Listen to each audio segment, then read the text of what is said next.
ఈనాడు శ్రీ దుర్గాదేవి యొక్క అవతారం.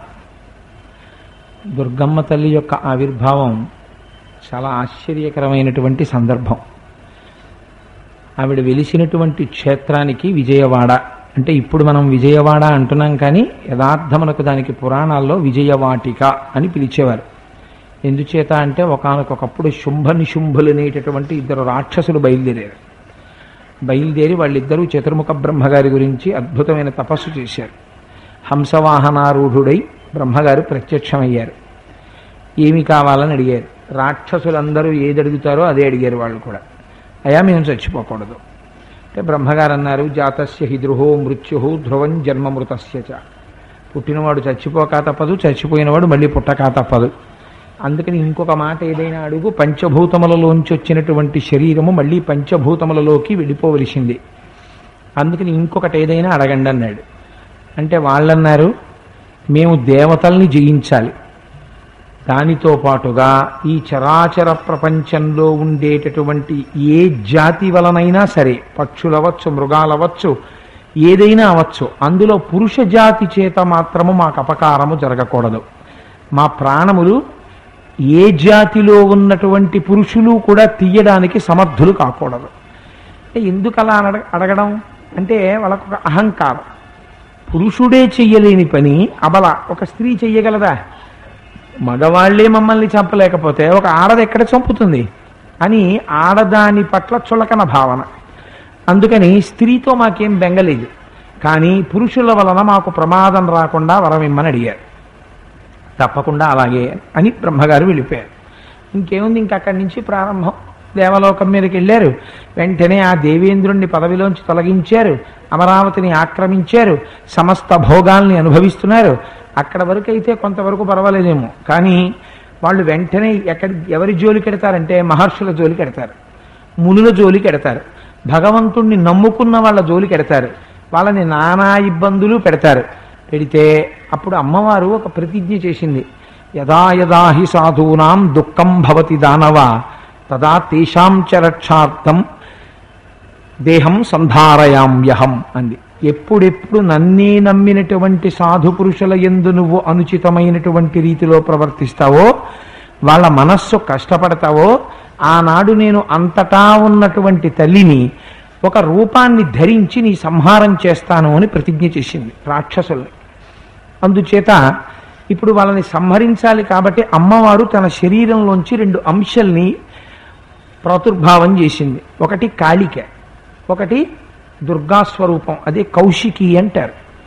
వీళ్ళిద్దరూ బయలుదేరారు. ఇందులో గమ్మత్తు ఏమిటంటే కాళిక ఆకృతి చూడడానికి కించిత్ భయానకంగా ఉంటుంది. కానీ ఒక్కటి మీరు జ్ఞాపకం పెట్టుకోండి, తెలిసి తెలియక ఒక మాట అంటూ ఉంటారు, అమ్మవారి స్వరూపాల్లో కాళికాదేవిని ఉపాసన చేయకూడదండి అంటారు. లేకపోతే అమ్మవారి స్వరూపాల్లో దుర్గాదేవిని ఉపాసన చెయ్యకండి. మీకు నేను ఒక మాట చెప్తాను. ఇదే చంద్రశేఖర పరమాచార్య స్వామి ఒక చోట ప్రశ్న వేశారు. మన అమ్మే ఒకనాడు మనం చెయ్యకూడనటువంటి తప్పు చేస్తే అమ్మ చాలా కోపంగా ఉండి మన రెండు లెంపలు వాయించేస్తుంది పట్టుకొని. అయితే ఆ శిక్షించడంలో అమ్మతనం ఉందా, మిమ్మల్ని బాధ పెట్టడం ఉన్నదా? ఒకసారి ఆలోచించండి. అమ్మతనమే ఉన్నది. కాళికామాతని ఉపాసించి రామకృష్ణ పరమహంస ఏ స్థాయికి వెళ్ళారు, దుర్గాదేవిని ఉపాసించి ఎంతమంది భక్తులు ఎంత స్థితికి వెళ్ళారు. ఈ రూపాన్ని ఉపాసన చెయ్యండి, ఆ రూపాన్ని ఉపాసన చెయ్యకండి అని చెప్పడం కుదరదు, అది తప్పు మాట అసలు. కాకపోతే సాధారణంగా మనకి మూర్తి కొంచెం ప్రసన్నమైనటువంటి మూర్తి అయితే మన మనస్సు భయం లేకుండా తొందరగా అక్కడ లగ్నం అవుతుంది. అందుచేత లలితోపాసనం అనేటటువంటిది తేలికైన మార్గం కాబట్టి చెప్పారు తప్ప కాళికామాత ఉపాసనంలో ఏ విధమైనటువంటి దోషము లేదు. కాళికామాతను ఉపాసన చేస్తే ఆ తల్లి ఏదైనా ఇవ్వగలదు, అంత శక్తివంతురాలు ఆవిడ. అంతటి నల్లటి శరీరంతో కదిలి నడిచి వెడుతూ ఉంటే ఒంట్లోంచి మసి పడుతోందేమో అన్నంత నల్లటి రూపంతో కాళిక వచ్చింది. అంత అందమైన రూపంతో కౌశికి వచ్చింది. వీళ్ళిద్దరూ బయలుదేరి వెళ్ళారు. అదే విజయవాటిక ప్రాంతము అంటారు పెద్దలు. అక్కడికి వెళ్ళేటప్పటికీ శుంభ నిశుంభుల యొక్క మంత్రులు చూశారు. మా ప్రభువులు యవ్వనంలో ఉన్నారు, వాళ్ళకి ఇంకా వివాహం కాలేదు, ఇలాంటి పిల్లని పెళ్లి చేసుకుంటే బాగుంటుంది అనుకున్నారు.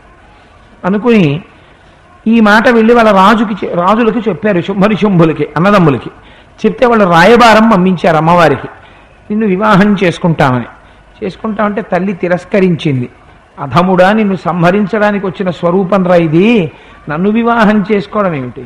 నేను ఎప్పుడూ కూడా పరమశివుని యొక్క ఇల్లాలిని, నీకు ఈ రహస్యం అర్థం కాదు.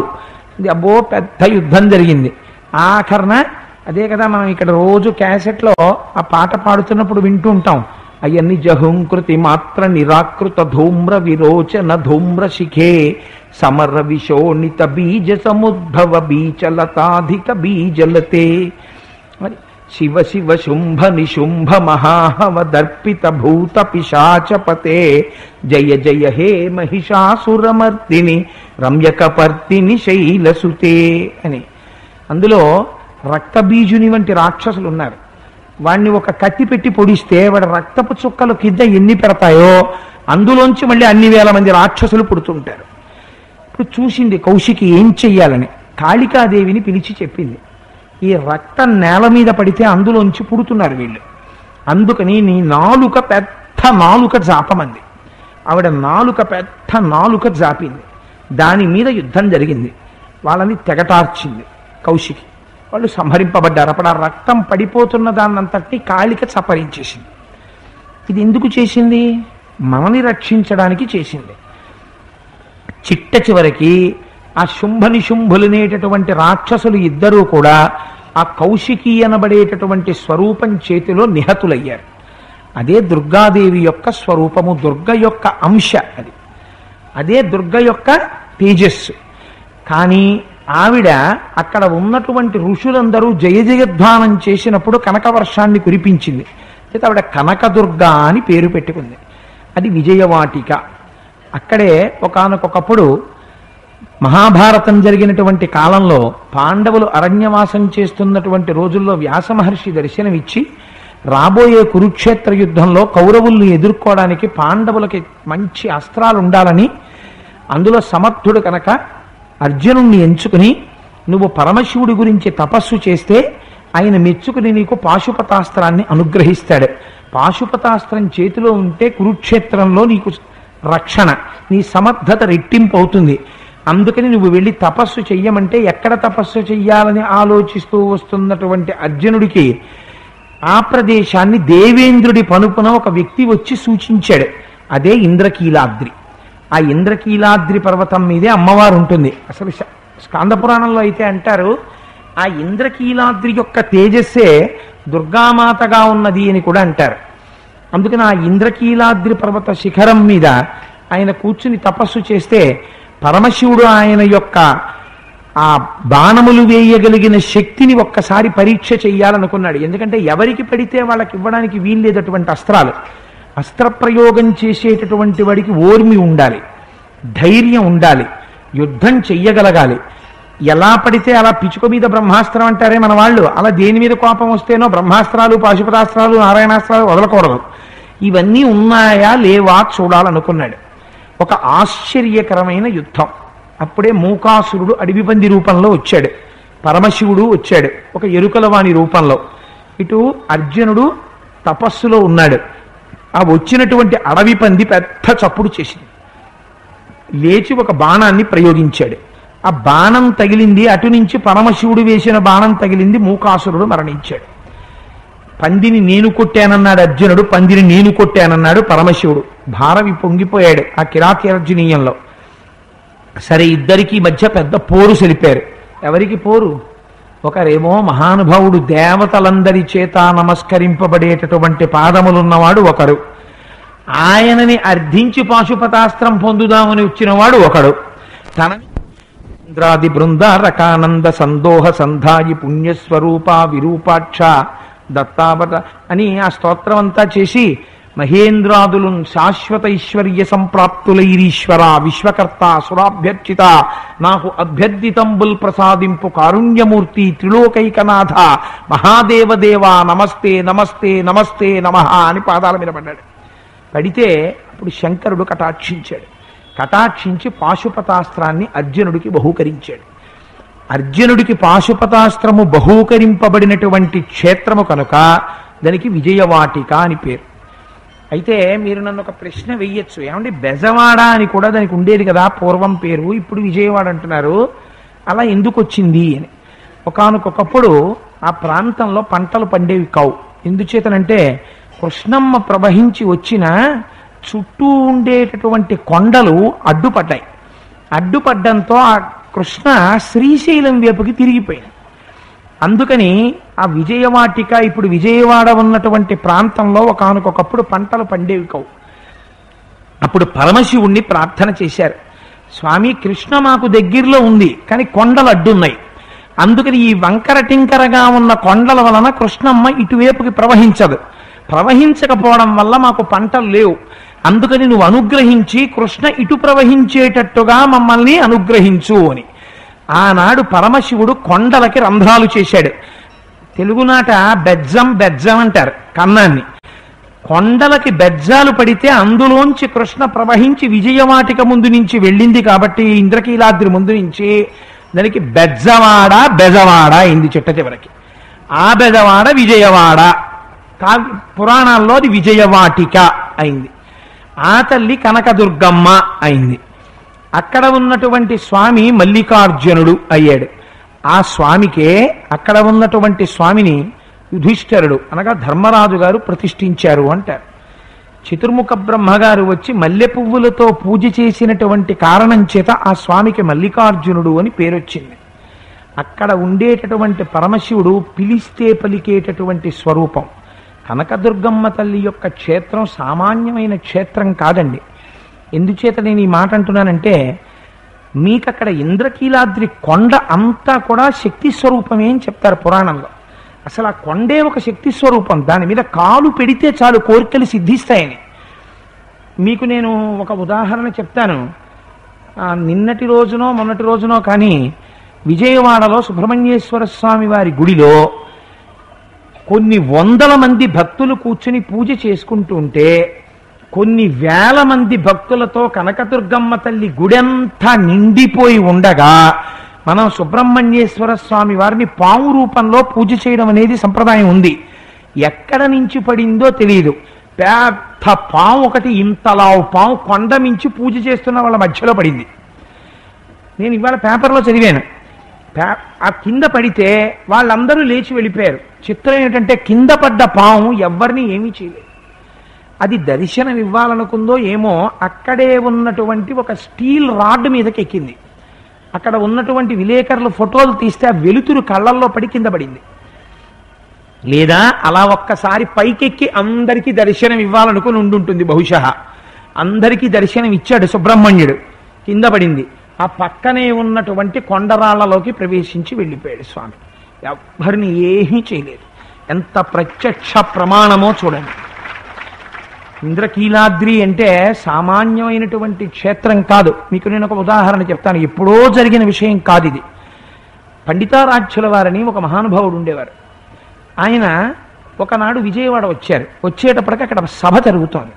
ఆయన యాదృచ్ఛికంగా ఒక మాట అన్నారు, పరమశివుడు సర్వకాలముల యందు భక్తులైన వారిని పట్టి కాపాడతాడు అన్నారు. అంటే అక్కడ ఉన్నటువంటి వాళ్ళు అన్నారు, అంత కాపాడతాడా, నిరూపించగలవా అన్నారు.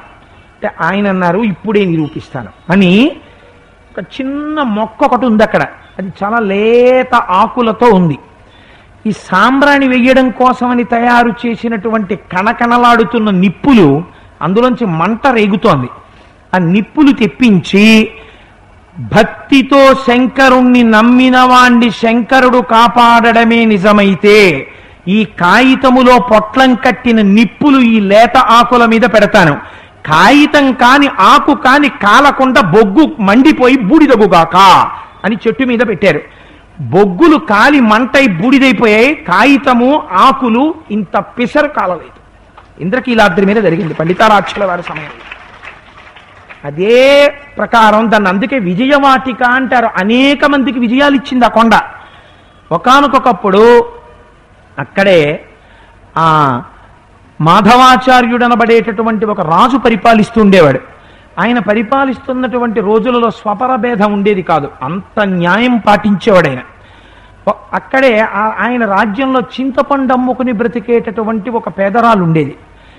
ఒకనాడు ఆ రాజు యొక్క కుమారుడు పొరపాటున రథాన్ని చాలా వేగంగా ప్రయాణింప చేయడంలో రథచక్రం కింద పడి ఆ చింతపండు అమ్ముకునేటటువంటి పేదరాలి యొక్క కుమారుడు మరణించాడు.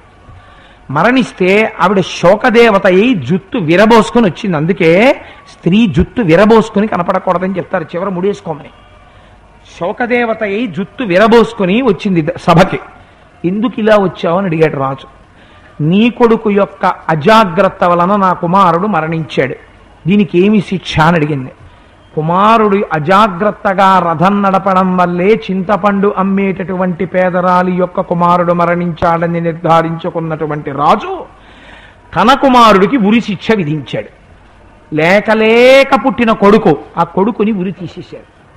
తీసేస్తే సభ అంతటా ప్రభువు యొక్క న్యాయాన్ని చూసి, ఆయన యొక్క న్యాయాన్ని పాటించగలిగిన సమర్థతని చూసి జేజేలతో దద్దరిల్లిపోయింది సభ. శంకరుడు సభా మధ్యంలో ప్రత్యక్షమయ్యాడు. ప్రత్యక్షమై ప్రభువు ధర్మమునకు కట్టుబడాలి, ఇంతగా ధర్మమునకు కట్టుబడ్డావు కనుక ఇవాళ ధర్మమును పాటించిన వాడు పొందేటటువంటి విజయమును ప్రకటిస్తాను. నీ కుమారుడు చింతపండు అమ్ముకున్న అమ్మి కుమారుడు ఇద్దరూ బతుకుతారు అని అన్నారు. ఇద్దరూ బ్రతికారు. ఇవన్నీ విజయవాడలో యథార్థంగా జరిగినటువంటి విశేషాలని నేనే సొంతంగా చెప్పేస్తున్నాడేమో వీడు అని మీరేం అనుకోకండి. ఇన్ని విశేషాలతో ఆ కనకదుర్గమ్మ తల్లి యొక్క కొండ అపురూపమైన కొండ. దుర్గమ్మ తల్లిని ఉపాసన చెయ్యొద్దన్నవాడు అవివేకి. పోతన గారు ఎవరిని ఉపాసన చేశారండి? దుర్గమ్మ తల్లి భక్తుడైన. ఎంత భక్తుడో దుర్గమ్మ తల్లికి. మీరు అందుకే చూడండి, విజయవాడ ఇంద్రకీలాద్రి కొండ మీదకి మీరు ఎక్కగానే ఆటోలు అవి అక్కడ నిలబెట్టేస్తాం. ఎడంచేతి పక్కన పువ్వులు, పసుపు, కుంకం, పళ్ళు అమ్మే కొట్లు ఉంటాయి. వెళ్ళి ఏదో 2 పూలదండలో, ఒక పూలదండో 2 కొబ్బరికాయలో కొనుక్కుని కొంచెం ముందుకెడితే ఆ స్టీల్ రైలింగ్స్తో లోపలికి క్యూ ఉంటుంది. ఆ క్యూలో ప్రత్యేక దర్శనం టికెట్ తీసుకుని మీరు ఇలా లోపలికెడితే ఆలయానికి, గర్భాలయానికి వెనక నుంచి ఇలా పక్కకు వస్తారు. వస్తే ఆ బయట అమ్మవారి యొక్క మూర్తి పెట్టి పూజలు చేస్తుంటారు. మీరు ఆ మార్గంలోంచి ఇలా లోపలికెళ్ళి బయట నుంచి భక్తులు వెళ్ళిపోతుంటారు. ప్రత్యేక ప్రవేశం ఉన్న వాళ్ళు లోపలికెడతారు. ఆ లోపలికి వెళ్లే ముందు మీరు ఒకసారి ఆ ద్వారం మీద చూస్తే అమ్మలగన్నయమ్మ ముగురమ్మల మూలపుటమ్మ చాలా పెద్దమ్మ సురారులమ్మ కడుపారడి బుచ్చినయమ్మ తన్ను లోనమ్మిన వెల్పుటమ్మల మనంబున ఉండెడియమ్మ దుర్గమాయమ్మ కృపాబ్ధినిచ్చుట మహత్వ కవిత్వ పటుత్వ సంపదల్లని ఆనాడు పోతన గారు చెప్పుకున్నటువంటి పద్యం ఇప్పటికీ దుర్గమ్మ తల్లి యొక్క రాజద్వారాన్ని అలంకరించి ఉంటుంది. మీరు అక్కడి నుంచి లోపలికి ఇలా ప్రవేశించగానే కనకదుర్గమ్మ తల్లి యొక్క మూర్తిలో ఉన్న వైచిత్రి ఏమిటంటే అమ్మ 8 భుజాలతో ఉంటుంది. అష్టాదశ భుజాదేవి అని ఆ అమ్మవారు అష్టభుజాదేవి 8 భుజాలతో ఉంటుంది. 8 భుజాలతో ఉన్నటువంటి అమ్మ ఇలా కూర్చుని త్రిశూలం పట్టుకుని కిందకి పొడుస్తున్నట్టు కనపడుతుంది. అలా ఉంటే సాధారణంగా ఎలా ఉండాలి? కొంచెం క్రౌర్యంతో ఉండాలి. కానీ మీరు అమ్మ ముఖం వంక చూడండి, ముఖం అంతా పసుపు రాసేసుకుని, పెద్దింటమ్మ కదా, సనాతనమైన తల్లి కదా, అందరికీ ఆశీర్వచనం ఇచ్చే తల్లి కదా, అమ్మలగన్నయమ్మ ముగురమ్మల మూలపుటమ్మని ఆయన చేత నమ్మితి నామనంబున సనాతనులైన ఉమామహేషులన్న రుక్మిణీదేవి చేత స్తోత్రం చేయబడిన తల్లి కదా. ఇంత పసుపు రాసుకుని, ఇంత పెద్ద గుండ్రం కుంకం బొట్టు పెట్టుకుని అమ్మవారు ఎర్రటి పెదిములు ఇలా నవ్వుతూ ఇక్కడి నుంచి ఇక్కడ వరకు ఆ నవ్వు చూసేటప్పటికి అమ్మా ఎంత నవ్వమ్మా, ఎంత కృపమ్మా మా మీద అనిపిస్తుంది. ఇంత నవ్వు నవ్వే ఎర్రటి నోరు, ముక్కులోంచి ఇలా బయటికొచ్చి లోపలికి వెళ్ళిపోతున్నటువంటి ఒక ముత్యం, అమ్మవారి చేతుల నిండా గాజులు, మెడలో వేసుకున్నటువంటి పుష్పహారాలు. తగినంత యోగ్యులైనటువంటి భక్తులు వెడితే అమ్మవారి మెడలోంచి పుష్పహారం తీసి భక్తుల మెడలో వేసే సంప్రదాయం. అమ్మవారి పాదాలు ఇలా కనపడుతూ ఆ పాదాలకి నమస్కారం చేసుకుని మనం బయటికి వచ్చి మనం అక్కడే ఇలా కొంచెం పల్లంగా ఉండేటటువంటి మార్గం వైపుకొస్తే పక్కనే చిన్న కొండలా ఉంటుంది. ఇలా రండి పైకెక్కండి, సుబ్రహ్మణ్యుడు ఉన్నాడు అంటుంటారు. ఆ మెట్లెక్కి అలా ప్రదక్షిణం చేసి ఇలా కొండ అంచు పక్క నుంచి ముందుకొస్తే చిన్న సుబ్రహ్మణ్యుడు ఉంటాడు. అక్కడ గోత్రనామాలు చెప్పి పూజ చేయించుకుని బయటికి వస్తే అరుగులా ఉండి అక్కడ ఒక చెట్టు, దాని కింద పుట్ట, ఆ పుట్ట దగ్గర సుబ్రహ్మణ్యుడు, మన్ను, అక్కడ మళ్ళీ గోత్రనామాలు చెప్పి ఆ మట్టి తీసి చెవులకి కళ్ళకి పెట్టుకుని ఆ మెట్లు దిగి కొంచెం ముందుకు ఆ పల్లంలోంచి వెళ్ళి మళ్ళీ ఎడం పక్కకి తిరిగితే మొట్టమొదట కనపడేటటువంటి వాడు గణపతి. ఆ గణపతిని దాటగానే నటరాజస్వామి ఉంటారు. నటరాజస్వామిని దాటితే మళ్ళీ దుర్గమ్మ తల్లి. అక్కడ ప్రత్యేకం దృష్టి దోష నివారణ కోసం నిమ్మకాయలు పూజ చేసి చేతికి ఇస్తూ ఉంటారు. ఇంటికి కానీ మనుష్యులకి కానీ దృష్టి దోషం వస్తే పరిహరించడానికి ప్రత్యేక నిమ్మకాయ పూజ చేస్తారు అక్కడ. ఆ నిమ్మకాయ పూజలు, ఆ మంటపం దిగి మీరు కొంచెం ముందుకెళ్ళి ఆ పల్లంలోంచి నడిచి వెళ్ళిపోతుంటే అక్కడే ఇలా జడలు విప్పుకుని ఇలా నిలబడినటువంటి పరమశివుడు, ఇలా జడలు, ఇలా గంగమ్మ పైనుంచి పడుతున్నటువంటి దృశ్యం, ఆ గంగాధరుడు. మెట్లు దిగి కొంచెం ముందుకెళ్ళి ఇలా కుడిపక్కకి తిరిగితే మల్లికార్జున స్వామి వారి ఆలయం. ఆ ఆలయంలో పెద్ద శివలింగం, దానికి జరిగే అభిషేకం, పూజ. అక్కడ దర్శనం చేసుకుని బయటికి వచ్చి ఇలా కిందకి దిగితే స్వామివారి కళ్యాణ మంటపం. అక్కడ చక్కటి కళ్యాణమూర్తులు, ఆదిశంకరాచార్యుల వారి చిన్న దేవాలయం. కొంచెం ముందుకొస్తే అద్దాల మంటపం, అందులో ఉయ్యాల, అందులో పడుకున్నటువంటి పార్వతీ పరమేశ్వరులు. రూపాయో ఎంతో టికెట్ కొనుక్కుని లోపలికెడితే గోత్రం నామని చెప్పి సంకల్పం చేయించి ఊయలులు ఊపేయించేటటువంటి చక్కటి ఆ ఉయ్యాల మంటపం. అది కూడా దాటి ముందుకొచ్చేస్తే అక్కడే ప్రసాద వితరణశాల. అంత పులిహారో లడ్డో కొనుక్కుని అక్కడ క్యూ కాంప్లెక్స్ దగ్గరికి వచ్చి మళ్ళీ ఆ టర్నింగ్ లో కూర్చుంటే ఇటు తిరిగితే సుబ్రహ్మణ్యుడు, ఇలా చూస్తే దుర్గమ్మ తల్లి యొక్క బంగారు గోపురం. ఇంకొంచెం నిలబడి చూస్తే ఆ కింద రైలు పట్టాలు, ఇటు నుంచి వెళ్ళిపోతున్నటువంటి కృష్ణానది. అవన్నీ చూసి నమస్కారం చేసుకుని సంతోషపడిపోయి లడ్డు తిని కిందకు వస్తున్నారా లేదా. అందుకని మనం ఇవాల్టి రోజున మహత్తరమైన రోజు కనుక ఒక్కసారి మనం విజయవాడ వెళ్ళి మానసికంగా దుర్గమ్మ తల్లి దర్శనం చేసుకొచ్చేసాం. అక్కడికి వెళితే హడావిడిగా ఉండొచ్చు, మానసికంగా వెళ్ళిపోతే ఇబ్బంది ఏముంది, హాయిగా వెళ్ళొచ్చేసేయచ్చు కదా. అందుచేత అదిగో అంత వైభవోపేతమైనటువంటి క్షేత్రం ఆ దుర్గమ్మ తల్లి యొక్క క్షేత్రం. ఇంకా ఇంతకన్నా నేను ఆ దుర్గమ్మ తల్లి గురించి చెప్తే నాకు ఆ తల్లి గురించి చెప్పగానే ఒక విషయం స్ఫురణకు వచ్చింది.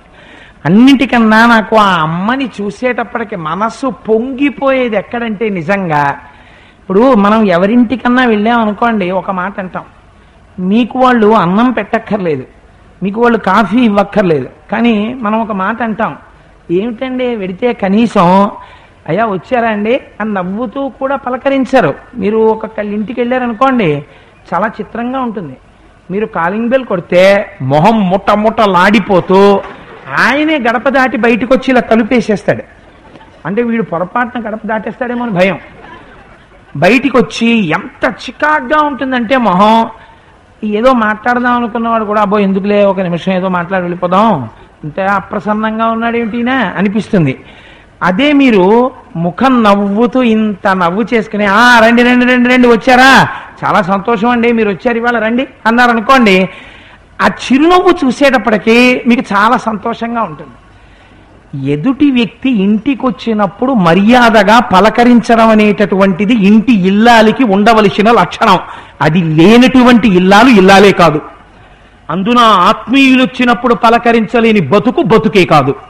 అందుచేత అలాంటి తత్వం లేకుండా మా అమ్మ నేర్పుతుంది జగత్తుకు ఒక పాఠం. ఎంత నవ్వండి ఇక్కడి నుంచి ఇక్కడికి. ఆ నవ్వు కూడా ఏదో వెకిలి నవ్వో వెర్రి నవ్వో కింద ఉండదు. అలా అని కొంతమంది నవ్వారనుకోండి, మనకి అదేంటంటే అలా నవ్వుతున్నారు అని కొంచెం బాధ కలుగుతుంది. అలా ఉండదు ఆ తల్లి నవ్వు. నాకు అలా అంటే ఒక విషయం జ్ఞాపకానికి వచ్చింది. శంకర భగవత్పాదులు అంటారు సౌందర్యలహరిలో, స్మిత జ్యోత్స్నాజాలం శశియుత జటాజూటమకుటాం అని.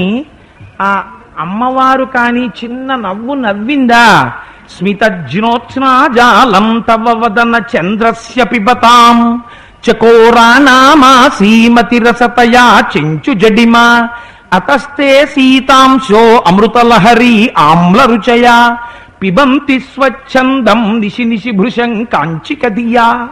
ఏమి శ్లోకం అండి శంకర భగవత్పాదులది.